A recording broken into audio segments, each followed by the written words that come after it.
মা, এই শ্যাম্পুটা কি নষ্ট হয়ে গেছে নাকি গো? এতক্ষণ ধরে শ্যাম্পু করলাম, একটু ফেনাই হলো না। আরে মনে, আমি তো এই বোতলে তেল রেখে দিয়েছি, আর শ্যাম্পু তো রেখেছি হ্যান্ড ওয়াশের বোতলে। হ্যান্ড ওয়াশটা শেষ হয়ে গেছে না? ও, তার মানে এতক্ষণ ধরে শ্যাম্পু করার বদলে আমি মাথা ভর্তি করে তেল দিলাম, তাই তো?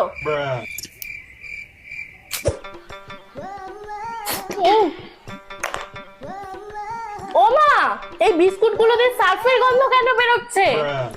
সার্ফের গন্ধ বেরোচ্ছে? আসলে তোর বাবা না এবার অনেক বিস্কুট এনেছে, আর এই সার্ফের কৌটোটা বড়, তাই জন্য এর মধ্যে বিস্কুট গুলো রেখে দিয়েছি। কিন্তু ভালো করে ধুয়ে নিয়েছিলাম, জানিস তো না?